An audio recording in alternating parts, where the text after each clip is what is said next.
तो आई कैप ने पूरे पाकिस्तान के कॉलेजेस से एक नॉमिनी मांगा, हर सीए कॉलेज से, कि एक बंदा हमें नॉमिनेट। तबानी साहब ने कहा मैं हूं ना।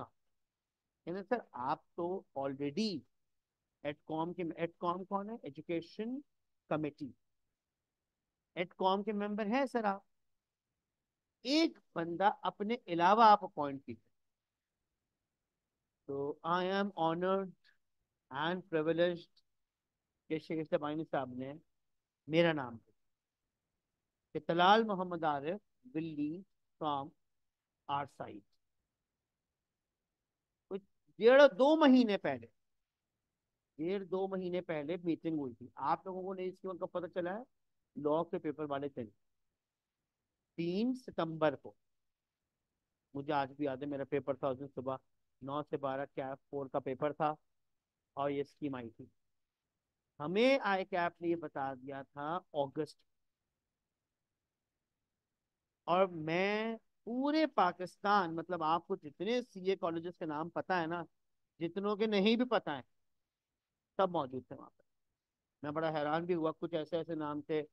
एक टिप्स कॉलेज है, कोई फैसलाबाद का, मुल्तान का, लाहौर के, पेशावर से, क्वेटा से, कराची से, तो सारे कॉलेज। तो उन्होंने ये कहा कि हमने सब सवाल पूछा कि आप लॉ को मर्ज कर, तो ऐसे बहुत सारे बच्चे होंगे जो बीच में हों, यानी क्या 4 पास कर चुके होंगे और कैप से। उन्होंने कहा अगर ऐसा कुछ हुआ तो हम उन बच्चों को ये ऑप्शन देंगे कि वो खाली 50 नंबर का कैप 7 अटेम्प्ट कर लें कंपनी, पूरा पेपर देने की जरूरत नहीं। फिर किसी ने सवाल पूछा कि ये आप जो नया पेपर लेकर आ रहे हैं डाटा एनालिटिक्स वाला, क्या उन बच्चों को वो भी देना होगा? तो उन्होंने आए क्या, आपने बोला अभी हम इस पे फैसला करेंगे, अभी हमारी काउंसिल की मीटिंग बैठी है। क्योंकि मकबूल साहब ने ये कहा, जो आए क्या की तरफ से थे, कि हम ये सब कुछ कर क्यों रहे हैं, नंबर ऑफ पेपर्स कम करने के लिए। अगर तुम लोग अभी कैप 4 दे रहे हो, फिर कैप 7 भी दोगे, फिर नया पेपर भी दोगे, तुम्हारे टोटल पेपर कितने हो जाएंगे कैप के? 9। ये तो हो ही नहीं सकता। इससे फिर एक और बात सामने आई। एक टीचर है, वो भी बड़े सीनियर लाहौर के, उन्होंने कहा कि आप ऐसा क्यों नहीं करते आई कैप, कि नई स्कीम आने तक जो बच्चे कैप 4 और कैप 7 पास कर चुके हों, कैप 4 और कैप 7 पास कर चुके हों, आप उन बच्चों को नया पेपर एग्जाम दे। आई कैप ने कहा ये भी कंसिडरेशन। तो मेरा बच्चा अभी बहुत सारी बातें आई कैप की प्लानिंग स्टेज में है। अभी मुझे, मैं अगर आपको वो ईमेल दिखाऊं तो आप खुद हैरान रह जाएंगे देख के, कि अभी आई कैप ने जो आखिरी मुझसे कम्युनिकेशन किया है, ये आप देख लीजिए, ये 16 सितंबर को आई कैप की मेल आई हुई है मेरे पास। अभी तो वो सिलेबस रिव्यू कमेटी बना रहा है, मुझे बुलाया गया है उसमें। इन्होंने कहा है कि आप किस सब्जेक्ट में इंटरेस्टेड हैं, and I was like obviously business loss. तो कहते हैं ठीक है, फिर इनका जवाब ये आया है कि ठीक है, हम आपको इंशाल्लाह बहुत जल्द मीटिंग के लिए इनवाइट करेंगे। Following the nomination we will schedule meetings in the very next week to begin the review process. अभी तो बेटा पहले सिलेबस रिव्यू होगा, कि सिलेबस क्या रखा जाए। यानी तुम्हारे सामने क्या 4 में इस वक्त 18 चैप्टर, अगर तुम देखो तो कैफ 7 में इस वक्त 12 चैप्टर है। तो 12 + 18, 30 चैप्टर देंगे तुमको? कभी भी नहीं देंगे। तो इसमें से क्या कम होना है, कंपनी लॉ से क्या कुछ कम होगा, और फिर इनको मर्ज किया जाएगा, तो क्या नया सिलेबस बनेगा?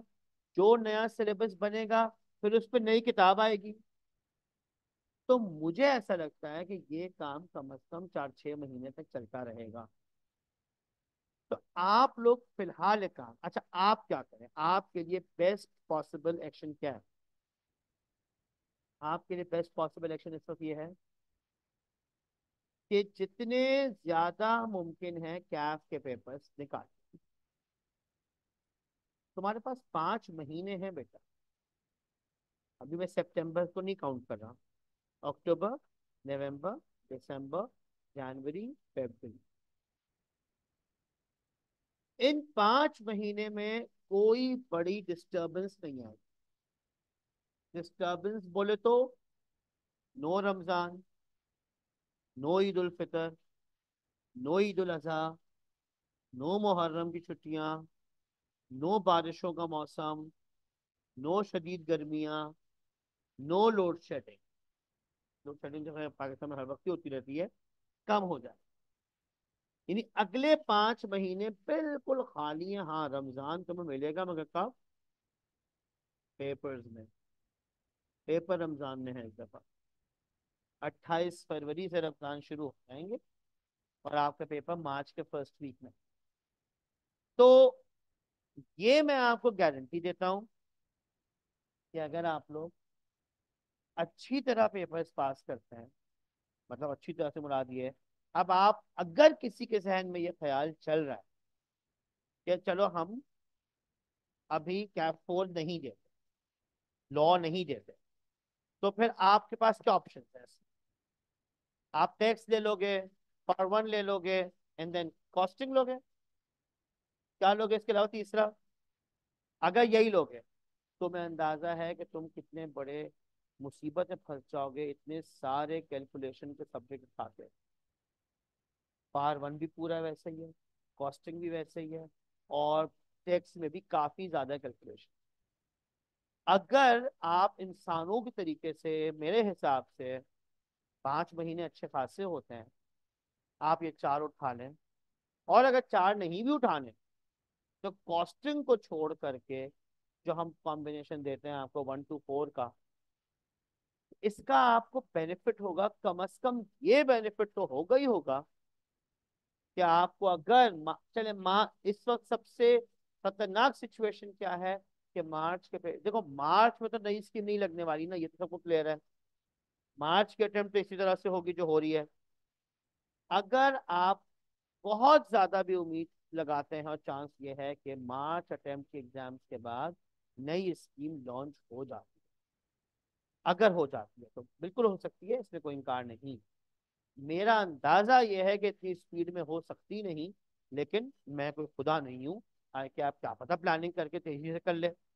मान लिया कि स्कीम लॉन्च हो गई और आपके ये 3 पेपर निकले हुए हैं, तो इसका आपको ये बेनिफिट मिलेगा कि जो नया पेपर आ रहा है, शायद क्योंकि कैप फोर आप दे चुके होंगे तो आपके वो एग्जाम्शन की तरफ चला जाए। और कैप सेवन जो है वो अलग से तो होगा नहीं, वो आधार है। देखिए मेरा बच्चा, एक बात मैं आपको बता दूं, जो बच्चे ये उम्मीद लगा रहे हैं ना कि हम लॉ के मर्ज होने का वेट कर रहे हैं, अगर आपके जहन में ये है कि जब लॉ, तो बेटा लॉ मर्ज जब होगा ना तो एक निहायत ही टेक्निकल पेपर बन जाए। उस वक्त आप लोग ये सोच के रोएंगे कि यार जब अलग अलग था तो हमने क्यों नहीं निकाल दिया। मैं आपको सिर्फ इतना बताता हूँ, जब 2018 तक लॉ मर्ज एक सब्जेक्ट था, 2018 तक बेटा, आप ये सुन लीजिए कि 2018 में जो आई कैप की पासिंग परसेंटेज थी इस सब्जेक्ट की, लॉ की, वो 10-12% हुई थी। और जैसे ही लॉ को अलग अलग किया तो पहला रिजल्ट जो आया था उसकी पासिंग परसेंटेज 45%। इसका मतलब ये है कि मर्ज लॉ डिफिकल्ट है। तो आप लोग थोड़ा सा हिम्मत से काम लीजिए। और देखो एक कॉमन सेंस की बात है, एक चीज है, बड़ा सब्जेक्ट बनने वाला है, जब तक वो नहीं बनता अगर आप उस वक्त तक उसका फायदा उठा सकते हैं। ये तो कम से कम नहीं होगा ना कि अगर आपने बिजनेस लॉ पास कर लिया है तो आई कैब आपको ये बोले कि नहीं, अब नया पेपर आ गया है, तो आप पूरा नया पेपर दोबारा दें। ऐसा तो नहीं हो सकता। इसलिए मेरा आपको और आपके दोस्तों को यही मशवरा है कि आप 4 पेपर उठाएं या 3 पेपर उठाएं, साथ में पीपी कोर्सेज वगैरह उठा लें, जो भी आपकी प्लानिंग है, लेकिन लॉ का पेपर जरूर अटेम्प्ट करें।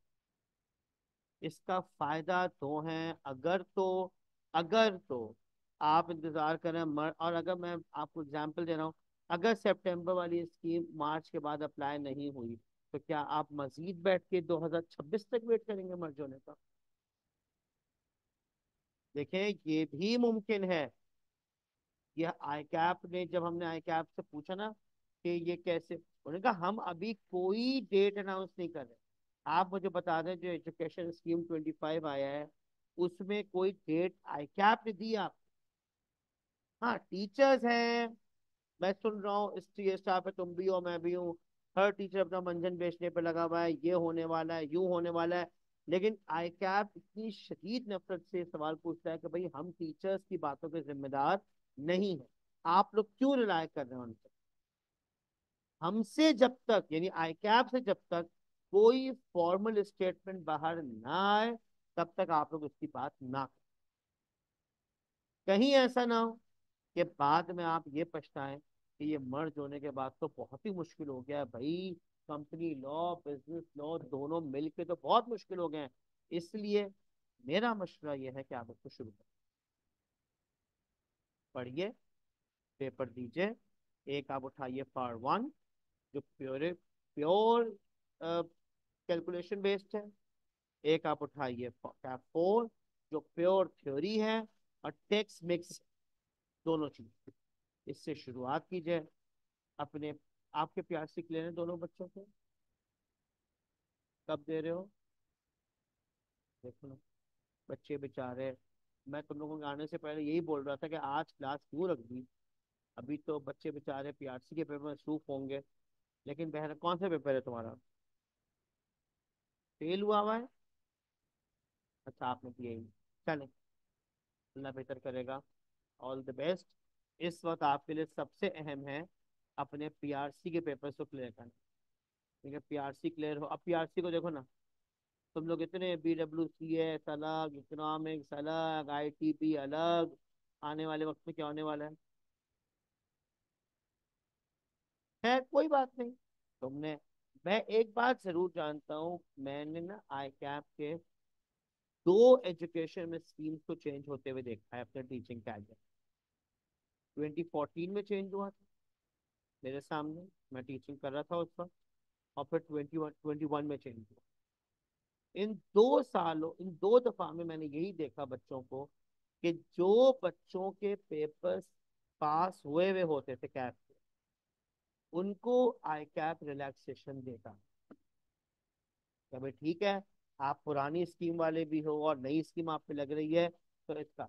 और उसमें वही बच्चे फिर आगे जाके थोड़े से सुकून मनाते थे कि चलो भाई अल्लाह का शुक्र है, हमें तो यह कैप बेनिफिट दे रहा है।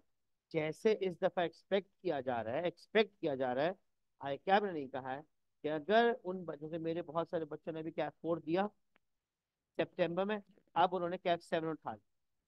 तो अगर कैप 4 और कैप 7 अलग अलग 100 100 नंबर के पेपर इन बच्चों ने पास किए हुए होंगे, तो ऑटोमेटिकली इनको डाटा का पेपर देने की जरूरत नहीं पड़ती। और शायद अगर आई कैप अपनी एजुकेशन स्कीम लॉन्च करने में थोड़ा सा टाइम लगा दे, तो ये मुमकिन है कि आपको भी ना देने की जरूरत पड़े और आप भी कैप 4 और 7 निकाल लें इंशाल्लाह।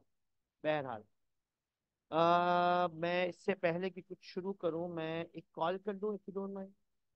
एक कॉल करके बता रहा हूं यही।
अच्छा मैं आप लोगों से इतना इंतजार कराया मैंने आपको, माफ कीजिए।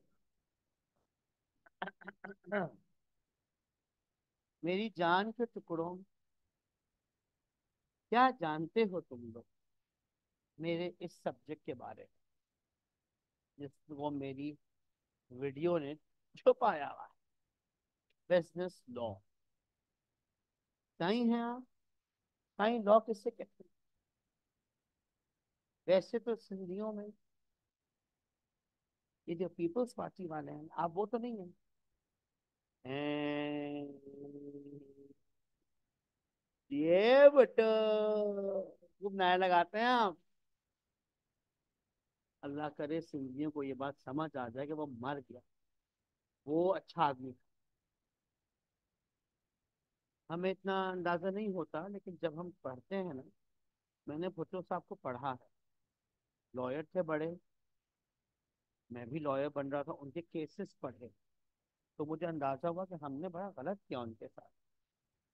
वो इस मुल्क की तकदीर बदल सकते थे मगर हमने हासिल। उसके बाद उनकी बेटी, ठीक है, भुट्टो जैसी नहीं थी जितनी परफेक्ट भुट्टो थे, मगर अच्छी खासी थी। बेनजीर साहबा एक पाकिस्तान का बहुत बड़ा नाम था, अच्छा नाम। उसको भी हमने दूर कर दिया। फिर जो ये अब बच्चे कुछ, इनको तो पीपल्स पार्टी कहना मेरे हिसाब से जुल्म और ज्यादती है। नामों में भुट्टे लगा लगा के बैठे हुए हैं। नामों में भुट्टे लगाने से भुट्टा थोड़ी होता है। ठीक है, बिलावल है, अच्छा एक्टिव है, काम कर रहा है, लेकिन जरदारी साहब जब तक जिंदा है ना, हालात, कॉल आ गई मुझे किसी की। सलामुअलैकुम।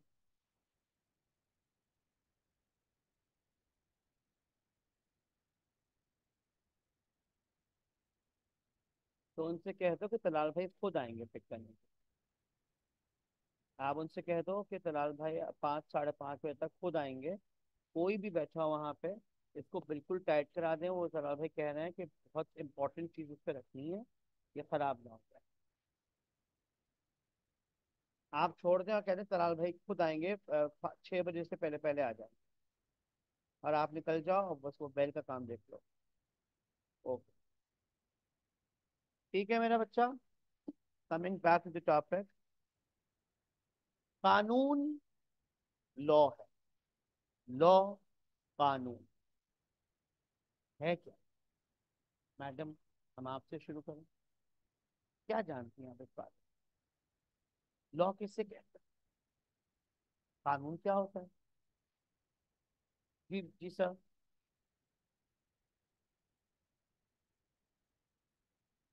रूल्स एंड प्रिंसिपल्स जिनके मुताबिक काम किया। ठीक है mister, your name baby? Mumtaz है? I want to know your name baby. Murid Abbas.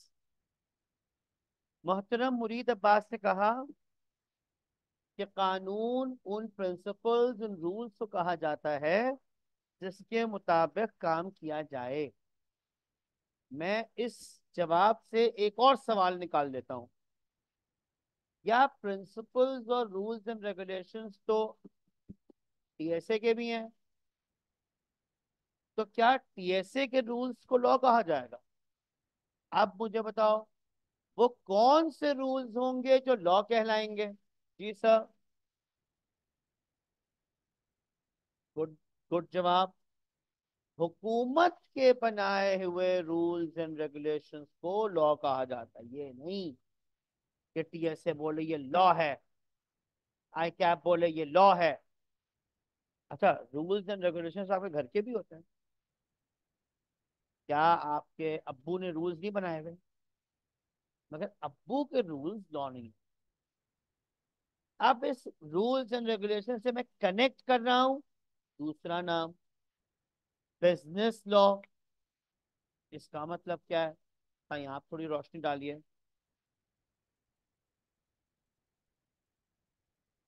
ठीक हो गया है। लॉ है rules and regulations design by the government to conduct the society. Business law आ जाएगा, बिजनेस की मामला। अच्छा, अब मेरा एक और सवाल है, हम आपको लॉ पढ़ाई क्यों रहे?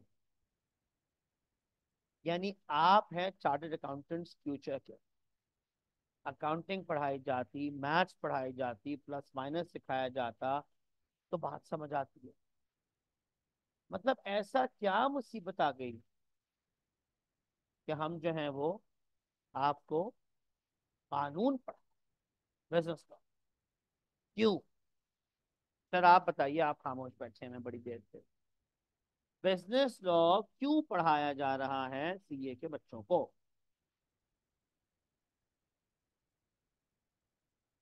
चार्टर्ड अकाउंटेंट्स को बिजनेस करना है, संभालना है।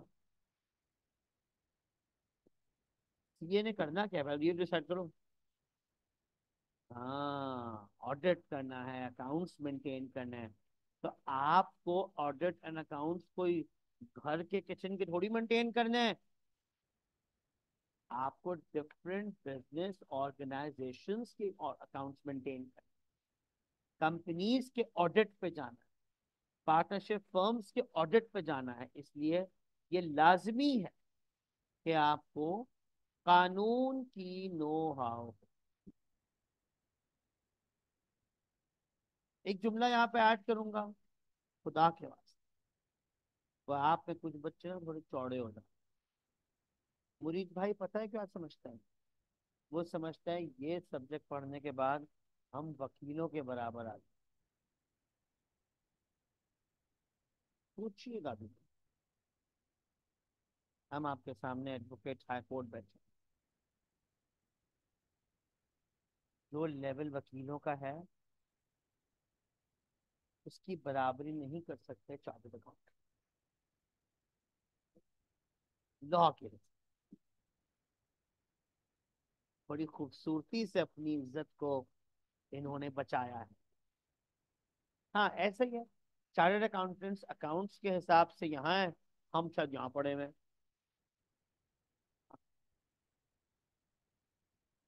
मैं जरा मुरीद से 2 मिनट बात करके आ रहा हूँ। मुरीद आओ आपके पास।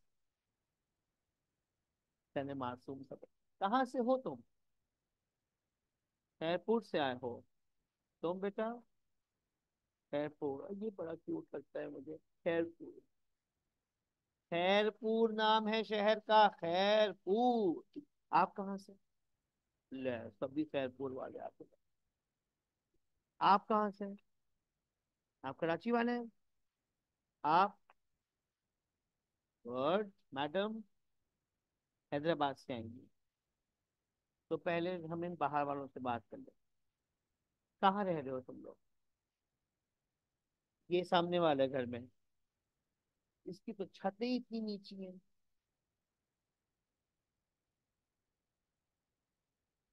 मजे का बच्चा है मुरीद। आता हूँ तेरे साथ बैठ के चाय पीऊँ, चाय पिलाएगा मुझे? मैं आया था 2 दफा यहाँ आया हूँ। हमारे बच्चे थे तो उन्होंने बोला कि सर वो हमने कढ़ाई बनाई है, कढ़ाई। तो टीएसए में कोई जगह है? मैं कहा यहाँ कहाँ खाएंगे बैठ के। तो कहते फिर आप आ जाएं, तो आता हूँ। तो मैं भागता हुआ गया, तो ऊपर मुझे लग रहा था कि थोड़ा सा, अगर तुम उसी अपार्टमेंट में रह रहे हो, वही है ना कि छत थोड़ी नीची सी है, तो बहरहाल। और तुम कहाँ रह रहे हो? और तुम कहाँ रह रहे हो? अच्छा, तारिक वो भी करीबी है तकरीबन। और बेटा आप फैमिली के साथ आई हुई हैं या अकेले? आपके अम्मी अब्बू कहाँ है? अच्छा, आपके अम्मी अब्बू वगैरह वहां पर है, आप यहाँ, ठीक है।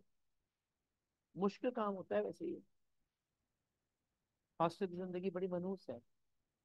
मनहूस इसलिए कहूंगा, माँ बाप से दूर, बहन भाइयों से दूर, सारे बचपन वहीं रहे। लेकिन आप अलग क्यों हुए, चले मुझे इसका जवाब। क्यों आए आप? क्या खैरपुर में, खैरपुर में कितनी बड़ी यूनिवर्सिटी है, शाह अब्दुल लतीफ यूनिवर्सिटी खैरपुर है ना, इंजीनियरिंग यूनिवर्सिटी है वो। वहां क्यों नहीं गए, यहाँ क्यों करने आए?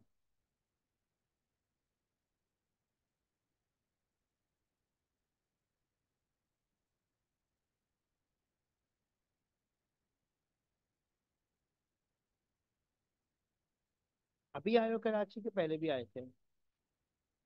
मतलब पढ़ाई करने के लिए आए? पहले पढ़ाई कहाँ से की? हैं?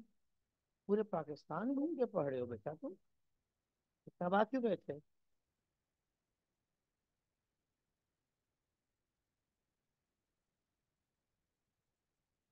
देखो मुरीद मेरी जान, एंड एवरीवन जो बाहर से आए, तुम्हारे घर वालों ने तुमको बहुत ट्रस्ट करके भेजा पढ़ने के लिए, कुछ बनने के लिए।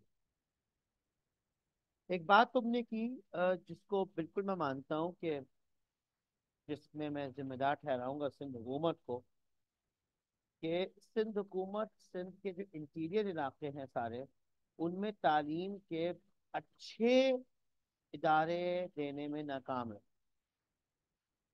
इसके पीछे का रीजन ये है कि अभी भी तुम लोग जानते हो सिंध के अंदर, तो गवर्नमेंट जॉब लग जाए तो बस काफी। गवर्नमेंट जॉब लग जाए, एक डाला मिल जाए जिसमें पीपल्स पार्टी के झंडा लगा हुआ हो, बड़ी सी शलवार वाला कमीज पहन लेंगे, शलवार कमीज, बस। अब भरम, हाथ में आईफोन, सोने की चेन, भरम में फंसे हुए हैं बहुत सारी आवाज। उनको पढ़ने का शौक ही नहीं। जो एक लेवल के लोग हैं, जो बेचारे हमारे जैसे मिडिल क्लास लड़के लड़कियां हैं, जो पढ़ना चाहते हैं, उनको मौके नहीं है, इदारे नहीं है। सखर में मुझे याद है स्क्राइबर खुला था, हमारे दोस्त का है लुकमान रफीक का, सखर में। अच्छा खासा चलता था, 50-50 लड़के लड़कियां बैठते थे क्लास में सीए की तालीम के लिए। फिर कोविड आ गया, सब ऑनलाइन हो गया। उस बेचारे को अपना पूरा सेटअप बंद करके कराची आना पड़ा वापस। तब यानी इस वक्त सिंध में मैं बात करूं तो हम हैं बैठे हुए इधर, कराची में तो बहुत इदारे हैं। हैदराबाद में एक इदारा है अलहम्द अकेडमी के नाम से। इसके अलावा मेरा नहीं ख्याल कि पूरे सिंध के किसी और शहर में सीए कॉलेज है। कौन सा? आईबीए में करा रहा है? अच्छा। हाँ, मुझे इसकी इतना नहीं है बेटा। बहरहाल, तो अब आप यहाँ आए हैं, पढ़ने आए हैं। अब अगर अल्लाह ना करे, अकेले जो लड़के रह रहे होते हैं ना, उनको मुझे बहुत डर लगता है। क्यों? अकेला दिमाग खाली दिमाग है, शैतान का घर, शैतानी ख्याल। कराची में बैठे हुए हैं, इतना बड़ा शहर है, कोई देखने वाला भी नहीं है, घर वाला नहीं है। चलो डेट मारने चल, सीवीयू पे चल, यहाँ चल, वहां चल। और अगर कोई अल्लाह न करे ऐसा एक आध मनूस सा दोस्त मिल गया जिसने आपको गलत मशवरे दे दिए, सिगरेट की आदत लगा दी, इसकी आदत लगा दी, उसकी आदत लगा दी। अभी तो घर वालों के पास नहीं है, लेकिन जब घर वालों को इसकी इत्तला देखो मिलेगी तो उनको इत्तला, आज नहीं तो कल, 6 महीने बाद पता चल जाएगा सब। वो एक बच्चा था इंटीरियर का, ऐसे हॉस्टल में रहता था, वो हो गया पीआरसी के एक सब्जेक्ट में फेल। अब घर में उसने भूत झूठ बोल दिया कि पीआरसी क्लियर हो गया। उसने सोचा था कि ऐसा भी हुआ है।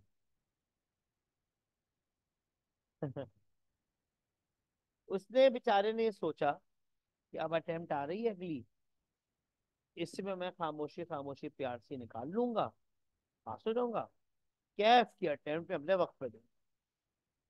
उस बेचारे का कुछ मसला ये हुआ कि उसने पीआरसी की पढ़ाई इतनी हल्की ली कि दूसरी मर्तबा और खराब नंबर से फेल हो। दूसरी मर्तबा फेल होने की वजह से वो कैफ में अपेयर नहीं हो पाया। एक दिन भागा भागा मेरे पास आता है, सर जी अब्बू अम्मी कराची आ, और उन्होंने कहा है कि हम तुम्हारे कॉलेज आएंगे और तुम्हारे टीचर्स से मिले। मैंने ये झूठ बोला हुआ कि मेरा पीआरसी पास है, जबकि मैं दूसरी मर्तबा भी फेल हूँ। आप संभाल लीजिए, क्योंकि वो आपसे जरूर मिलेंगे, कैफ के टीचर से मिलने आ रहे हैं। मैं बाकी टीचर्स कह दूंगा नहीं है चले गए, आपसे मिलवा दूंगा, आप अच्छे से हैं, जरा संभाल लीजिए। मैंने कहा बेटा मैं ये कैसे संभालूंगा कि तुम कैफ में पढ़ ही नहीं रहे हो, तुमने तो कैफ अभी दिया ही नहीं है।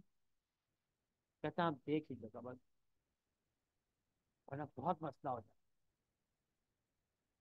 मेरी क्लासेस से 2 ढाई घंटे बाद तो बच्चा क्लास के बाहर, सर अम्मी अब्बू आ गए, ज्यादा देर नहीं लेंगे, बस 10 15 मिनट आपसे बात करेंगे। मैंने कहा अच्छा बेटा, मैं क्लास खत्म के नीचे आ रहा हूँ, तुम उनको रिसेप्शन के पास जो सोफे पड़े हैं वहां बिठाओ। जब मैं नीचे गया, बड़ी अच्छी मासूम सी खातून, मासूम से अंकल भी, अब्बा उसके, सलाम दुआ हुई, कैसे हैं आप, बहुत माजरत आप परेशान किया, अच्छा ये बताइएगा हमारा बेटा कैब पे कैसा चल। बहुत अच्छा। और जिस तरह इसने पहली अटेम्प्ट में पीआरसी निकाला, क्या लगता है आपको कैफ में भी निकाल देगा?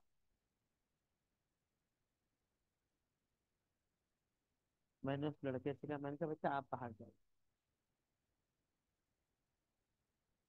चला। मैंने कहा आप लोग ये बताइए, आप लोग अपने बेटे से कितना प्यार करते हैं? मैंने कहा गलती इंसान से ही होती है ना। माँ बोलती है क्या बोल रहे हैं सर, जल्दी बोले, मुझे घबराहट हो रही है, क्या कर दिया मेरे बेटे ने, क्या गलती कर दी? अगर आप लोग उसको सपोर्ट नहीं करोगे ना, तो फिर वो गलती कर सकता है। वो अकेले शहर में रहता है, अगर आप लोग उसको गाइड नहीं करोगे, सपोर्ट नहीं, तो वो उल्टे पुल्टी हरकतों में पड़ सकता है। फिर मैंने, अच्छा बाप ना थोड़ा सा ऊंचा चौड़ा चल रहा था, मैंने बाप को काबू करने के लिए क्या किया। तो कितने लड़के आते हैं, नशों की आदत में पड़ जाते हैं, घर वाले शक्ल नहीं पहचान पाते, किसी लड़की के साथ भाग जाते हैं। अभी पिछले साल, ऐसा हुआ भी नहीं, झूठ बोला, लेकिन अभी पिछले साल 2 लड़के थे बेचारे, गलत दोस्ती में पड़ गए, चले गए पंजाब में पढ़ रहे हैं, माँ बाप शक्ल देखने को तरह। इसने क्या कर दिया, आपकी बातें हमें क्यों बता रहे हैं? मैंने कहा आपसे मैं सिर्फ ये कहना चाहता हूँ कि आपके बेटे ने कुछ गलत नहीं किया है, बहुत नेक बच्चा है, ये झूठ बोला इसने। क्या? माँ बोलती है शादी कर ली है क्या? क्या बात कर रही हैं, इतनी मोहब्बत वो करता है आपसे। वो कहता है मैं माँ को सीए बन के दिखाऊंगा, इसके बाद शादी करूँ। माँ ने रोना शुरू कर दिया, ओ मेरा बेटा। मैंने कहा अच्छा ये सब मत करो, सब देख रहे हैं। फिर मैंने बोला उससे सिर्फ ये गलती हुई है, उसने ये सोचा कि आप लोगों को बुरा ना लगे, तकलीफ ना हो, उसने आपका दिल रखने के लिए कह दिया है कि मैं पीआरसी में क्लियर हूँ। उसका एक्सेप्टेंस। माँ भी चुप, बाप भी। बुलाइए इसको। मगर नहीं, आप पहले मुझसे वादा करें कि आप उससे कोई गुस्सा गुस्सी नहीं करें। वो बेटा जवान बेटा है आपका, आप उसको थप्पड़ ही मारेंगे ना, वो अभी खा लेगा, कल फिर आपसे बात भी नहीं करेगा, उसका तमाम ट्रस्ट टूट जाएगा आपका। अगर आज आपने उसको गले से लगा लिया, तो वो समझ जाएगा कि मेरा बाप मेरा अपना है, मेरी माँ, अब वो कभी झूठ नहीं बोले। मैंने ऐसा इमोशनल किया माँ बाप को। अम्मा ने कहा मेरा बेटा बुलाए, जल्दी बुलाए। कोई बात नहीं, और तो सब खैरियत है ना, नशा तो नहीं कर रहा ना, लड़की के साथ तो नहीं घूमता ना? मैंने कहा वैसे आजकल तो ये खतरे की बात है कि लड़के के साथ तो नहीं घूम रहा है, लेकिन बहरहाल ये। तो फिर उसको बुलाया, ऐसे जोर से बाप ने झप्पी डाल के पप्पी की, झप्पी डाल के पप्पी की। बोलते तूने मुझसे झूठ बोला? अरे क्या था, तू फेल हो गया था? तू मुझे फिर कुछ सिंधी शुरू की। मैं कहा no no no no Sindhi. तो गालियां देना शुरू कर रहे हैं। मैं कहा उर्दू बोलेंगे आप लोग, इसमें मैं बैठा हूँ बीच में। कहते हैं जी जी साहब हम उर्दू में बात कर, कोई कयामत नहीं आ गई, तू मेहनत कर फिर पास हो जाएगा, परेशान क्यों है। मैंने कहा ये 3 महीने से परेशान है सर, 3 महीने से, कि मैंने बाप से झूठ बोल दिया है, मैंने झूठ बोल दिया है, मैंने झूठ बोल दिया। माँ ने भी गले से लगा लिया, सब कुछ हुआ। मैंने कहा अब तुम जाओ अम्मी अब्बू के साथ, इनको खाना वाना खिलाओ अच्छी जगह पे, अपने घर में रहो। रात में मुझे मैसेज आता, इतनी पप्पियां पप्पियां पप्पियां मैंने कहा इतना प्यार क्यों आ रहा है मुझ पे, वो भी रात के 1 बजे। आ जाओ वीडियो कॉल पे, नहीं नहीं खैर, मैंने कहा खैरियत है। कहता है यार सर आप यकीन करें आज आप पे वाकई बहुत प्यार आ रहा है, आपने इतनी खूबसूरती से मेरा मसला 10 मिनट में हल कर दिया, वरना मैं तो पता नहीं कितना झूठ का प्लान बनाए बैठा था कि मैं कैफ की किताबें लाके अब्बा को दिखाऊंगा ये। तो मैं आप सबसे सिर्फ एक रिक्वेस्ट करूंगा बेटा, कि आप लोग जो हैं वो पढ़िए, खेलने कूदने की अय्याशियां करने की यकीनन पूरी उम्र पड़ी है, क्योंकि तुम्हारे माँ बाप एक खैरपुर 7 घंटे दूर है, if I am not wrong. मेरा फ्रेंड भी रहता है खैरपुर में, पक्का शिया है भाई, ओए ओए, बुलाता है। खैरपुर में बहुत शिया होते हैं आपको पता हो, तो बहुत अच्छा दोस्त है मेरा। मैं सुन्नी हूँ पक्का। मैं तो भाई तुम्हारी हलीम नहीं खाऊंगा, तुम थूक थूक के खिलाते हो, चलो हटो यहाँ से।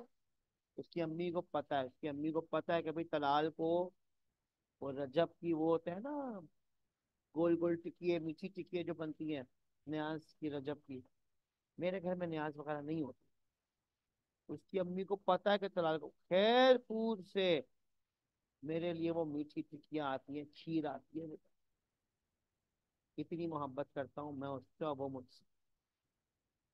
तो उसकी शादी में भी हम लोग, खैर पुरानी बातें हो गई। तो वो मुझे बताता, अब माशाल्लाह जबरदस्त अपना घर वर लिया हुआ है यहाँ पे, अम्मा वहाँ भी रहती हैं, यहाँ भी रहती हैं, पूरा खानदान है मेरे पास के खैरपुर में, शायद तुम लोग जानते हो। पर अगर तुम लोग भी शिया दोस्तों में जाते वाते होगे तो मेरे पक्के वाले शिया हैं।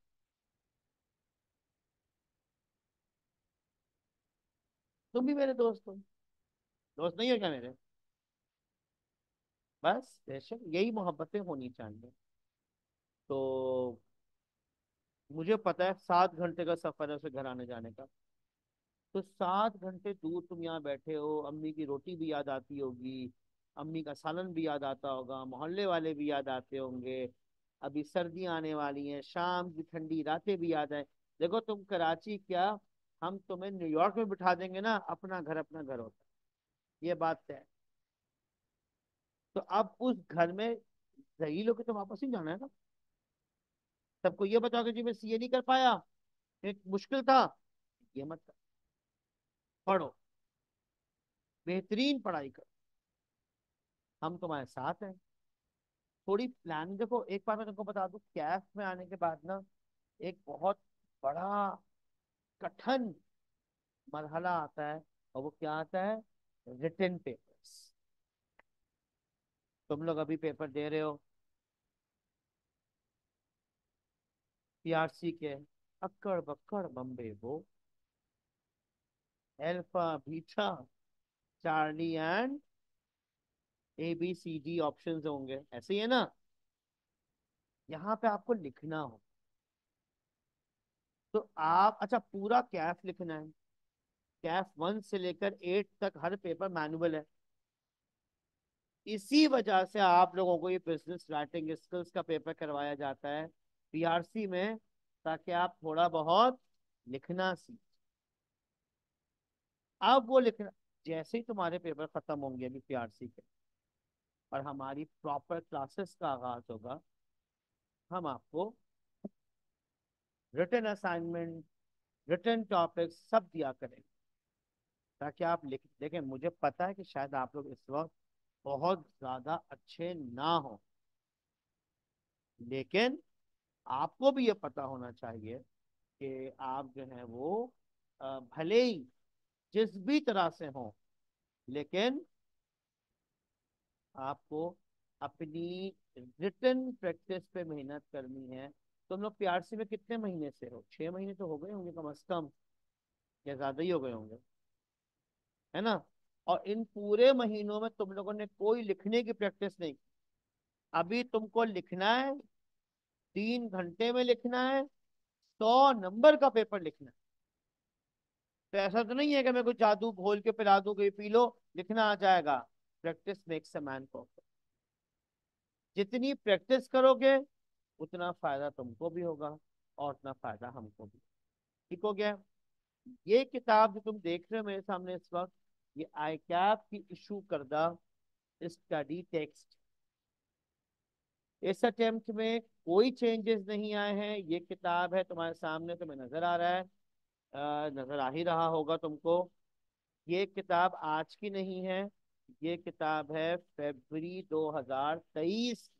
लेकिन अगर आप आई कैप की वेबसाइट पर जाएं तो आई कैप ने क्लियरली कहा हुआ है कि अगली तमाम अटेम्प्ट में जब तक कि स्कीम नई नहीं आएगी, यही किताब फॉलो की जाएगी। तो ये किताब आप खामोशी से खरीद सकते हैं, बगैर किसी से पूछे बगैर। ये किताब आपको यहाँ भी मिल जाएगी, नीचे बुक शॉप में, उर्दू बाजार में, हर जगह मिल जाएगा। जब तक आप नहीं खरीद रहे, आप मेरी क्लास में इसकी सॉफ्ट कॉपी लेकर आए। सॉफ्ट कॉपी आप, अच्छा आपका कोई ऑफिशियल ग्रुप बना है? मैं अकबर भाई से कह दूंगा कि एक सेकंड जरा मैं हसन से यहीं से बात कर लूँ कि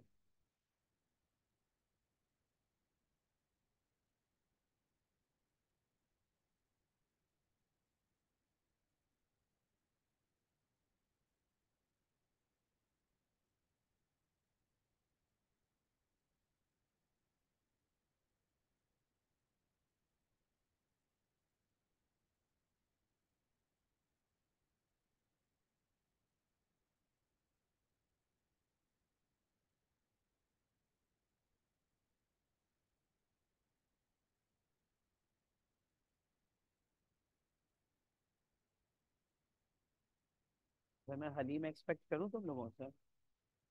जी सलाम अलैकुम हसन।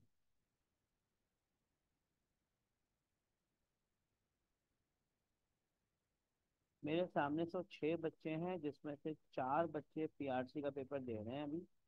और हाँ, मैंने पूछ लिया आपसे पहले ही। बिल्कुल बिल्कुल, हम 1 अक्टूबर से क्लास करेंगे बेटा।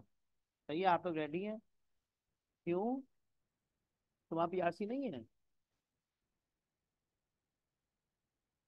तो इनका भी तो साथ देना है ना। और बाकी हसन, मैं ये भी कहता कि इनके जो सेक्शंस हैं उनको तमाम बच्चों को इन्फॉर्म किया हुआ था आपकी क्लास के लिए। तो मेरे ख्याल से ये लग रहा है कि थोड़ा सा अभी पीआरसी में कोई भी एक आध पेपर भी दे रहा होगा ना, तो अभी वेट कर रहा होगा। तो या तो दोबारा मुझसे पहले।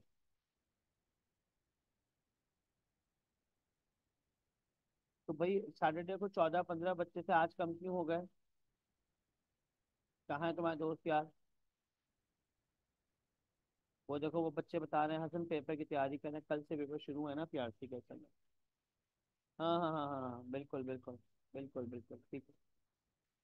ठीक है, ओके। अच्छा, इनका कोई ग्रुप वगैरह अभी बनेगा, व्हाट्सएप ग्रुप वगैरह? मगर ये बच्चे क्या ना, हम उसमें एडेड ही नहीं है। मैं, चलो मैं, ठीक है, ओके बेटा। अकबर भाई हसन कह रहे हैं कि ठीक है, वो हम आपके ग्रुप में, जिस ग्रुप में आप आएंगे ना उसमें मैं ये सॉफ्ट कॉपी डलवा दूँ। तो फिर आप लोग अगली क्लास में अगर किताब ना भी हो ना आपके पास, तो आप इसको लेकर आ जाइएगा। और मेरी जान थोड़ा सा इंतजार और कर ले, क्योंकि इन बच्चों को पेपर में बुलाना जुल्म है। इनके लिए बहुत ज़रूरी है इस वक्त पीआरसी क्लियर करना। झूठ झूठ बोल के बैठे हुए हैं घर वालों के साथ कि पीआरसी पास हो गया है, पीआरसी पास हो गया। मनूस मारे आता हूँ इसके पास में टमाटर मारने। झूठ क्यों बोला है? गाँव में क्या, तुम्हारा भी रुका हुआ है, तो झूठ क्यों बोला? कितने घर बार, कितने बड़े तुम घर में बड़े हो? छोटे कौन है तुमसे? और बड़े कौन है? अब्बू तो तुम्हारे बड़े भाई हैं। मैं बहन भाई पूछ रहा हूँ ना। यानी तुम बड़े जिम्मेदारी वाले हो, माशाल्लाह, लग तो अच्छे। अच्छे डिसेंट लड़के रहे हो, मुरीद अब्बास, तो तब हम तुम्हारे साथ बैठ के कभी चाय पियेंगे आके छोटी छत वाले कमरे में, तो पता चलेगा फिर कि तुम कितने डिसेंट हो। लेकिन ना तुम भी और तुम्हारे दोस्त यार भी इन सबसे यही कहो कि ये लोग जो हैं वो पीआरसी की मुकम्मल, देखो, हल्का मत लेना किसी सब्जेक्ट को। अरे मैं पास कर लूंगा, अरे ये तो आसान है, अरे वो तो आसान है, ऐसा मत करो। हमने सिर्फ तुम्हारे चक्कर में पिकनिक को एक हफ्ता डिले कर दिया है। हम 2 अक्टूबर को पिकनिक पे जा रहे थे, हमने 8 अक्टूबर कर दिया। अभी वो तुम्हें उसकी डिटेल्स, अभी हम अप्रूवल लेने सब चीज़ों का, तो वो लड़के आके इंशाल्लाह उसको प्रमोट करेंगे कि थोड़ी बहुत एक्टिविटीज भी होनी चाहिए, पढ़ाई भी होनी चाहिए, मेमोरीज क्रिएट होनी चाहिए। आप लोग खैरपुर से आए हैं, मैक्सिमम सीव्यू तक गए होंगे आप लोग। आप लोग जब जरा असल समंदर देखें कराची के, चल के हमारे साथ टीचर्स होंगे, साथ में हल्ला गुल्ला होगा, नाच गाना होगा, हम भी नाचेंगे, समझ साहब को भी नचाएंगे, सबको नचाएंगे, साथी को भी नचाएंगे। तो अभी टाइम है, 2 हफ्ते बाद है, तुम लोग पेपर दो सुकून से, और फिर उसके बाद इंशाल्लाह तुमसे मुलाकात करें। ठीक है? आप लोग, मैं अभी शुरू नहीं कर रहा हूँ बेटा, क्योंकि अभी बहुत सारे बच्चे मिसेंगे। अगर मैंने इसको शुरू भी कर दिया ना, ये सब समझाना तुमको, तो फिर मुझे सब रिपीट करना पड़े। ऐसे ही है। कोई सवाल तुम लोग पूछ लो मुझसे, मैं चाय पीना रुक कर, जो दिल चाहे वो पूछो। Any question?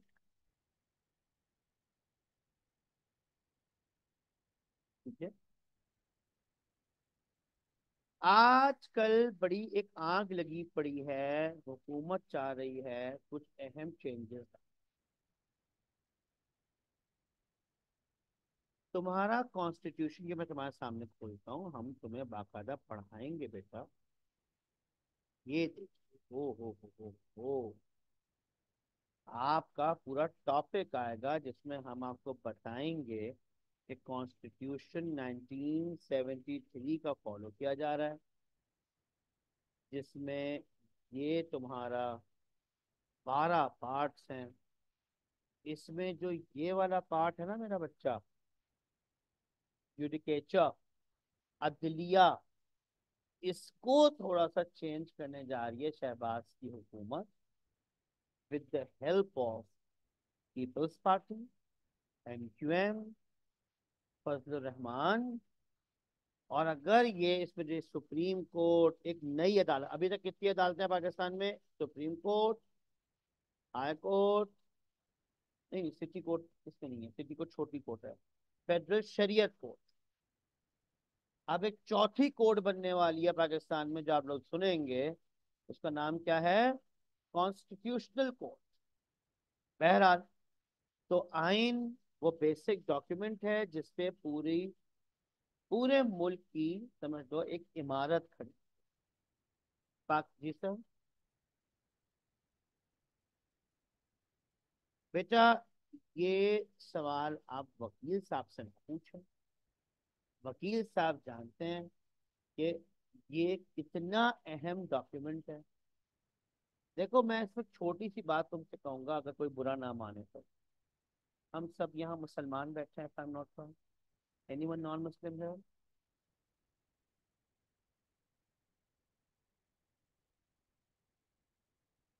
अगर आज का मुसलमान कुरान फॉलो नहीं करता, तो इसमें कसूर कुरान का।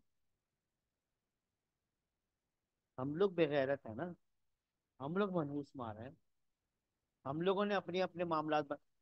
अब I am not comparing Quran with आइन, कुरान शरीफ तो खैर सबसे बड़ा कानून है, उसका तो कोई मुकाबला नहीं। लेकिन मैं सिर्फ तुम्हारा जवाब ही देना चाह रहा हूँ, आइन को फॉलो नहीं किया जा रहा तो फिर आइन को छोड़ दिया जाए, या आइन की पे अमल दरामद को यकीनी बनाए। भाई आप मुझे बता दीजिए ना मेरा बच्चा, हम सिंधी, पंजाबी, मैं मुहाजिर, जिसको आप लोग मुहाजिर कहते हैं, उर्दू स्पीकिंग फैमिली से हूँ, पठान, मेमन, बलोची, ये सब हम बाद में हैं। हम सब पहले क्या? पाकिस्तान। नहीं, मुसलमान से भी पहले पाकिस्तान है। क्योंकि पाकिस्तानी नॉन मुस्लिम्स भी हैं, हिंदू भी पाकिस्तानी है, क्रिश्चियन भी पाकिस्तानी है, तो हम भी पाकिस्तानी हैं। सबसे पहले हम पाकिस्तानी हैं, इसके बाद मजहब में बटे। आप खैरपुर से आए हैं, बहुत हिंदू होते हैं वहाँ पे, है ना। कराची में तो खैर सारे मजहब रहते हैं। यहाँ तो आपको हिंदू भी मिलेंगे, क्रिश्चियन भी मिलेंगे, पारसी भी मिलेंगे, सब मिलेंगे। तो फिर हम अपने मजहब में बढ़ते हैं। मजहब के बाद फिर हम आते हैं, अच्छा मुसलमान के बाद फिर आप कहेंगे हम सिंधी स्पीकिंग है, हम कहेंगे हम उर्दू स्पीकिंग है। सही है। फिर और आगे निकल जाइए तो सिंधी स्पीकिंग मर्द अलग है, सिंधी स्पीकिंग औरतें अलग हैं। फिर औरत मर्द होंगे, फिर गांव वाले शहर वाले। ये सब बात की बातें हैं बेटा। अगर एक डॉक्यूमेंट मिस्टर जुल्फिकार अली भुट्टो ने बड़ी मेहनत से बनाया था, नो डाउट, जब मैं बैठूंगा ये टॉपिक समझाने के लिए तो तुम्हारे साथ हिस्ट्री भी डिस्कस करूंगा, छोटी सी मजेदार सी। पाकिस्तान का पहला आइन कब आया? तबाह हो गया, किसी ने मुंह नहीं लगाया। फिर 6 साल बाद फिर एक आइन लाया गया। ये तो इतनी बुरी तरह तबाह हुआ कि पाकिस्तान ही टूट गया। 1971 ढाका, याद है ना, मतलब सुना है ना। फिर जुल्फिकार अली भुट्टो बैठे और मेहनत की, और 10 अप्रैल 1973 को वो आइन दिया गया जो हम आज तक फॉलो कर रहे हैं। अभी तक इस आइन को सिर्फ और सिर्फ 25 मरतबा चेंजेस किए गए। आइन के चेंजेस क्या कहलाते हैं? अमेंडमेंट, तरमीम। Very good. और आजकल जिस तरमीम की कोशिशें हो रही हैं वो बनेंगी 26th अमेंडमेंट। एक आध हफ्ते में हो जाएगी, जब शायद हमारी अगली क्लास हो रही हो और जब हम आपके साथ बेसिक स्ट्रक्चर आइन का पढ़ें तो फिर 26वीं तरमीम आ चुकी होगी। बहरहाल, आइन पढ़ाना आपको जरूरी। ये हुकूमत पाकिस्तान ने आए क्या आपको खत लिखा था कि तुम लोग कम से कम बेसिक स्ट्रक्चर तो पढ़ाओ चार्टर्ड अकाउंटेंट को। आइन से वकीलों के लिए नहीं है, आइन एक आम पाकिस्तानी के। हम इसमें आपको इंशाल्लाह आप एक मजेदार सी क्लास होगी, जबरदस्त सी, जिसमें हम आपको तमाम बुनियादी हुकूक वगैरह आपकी गाइड करेंगे थोड़ा। और कोई सवाल?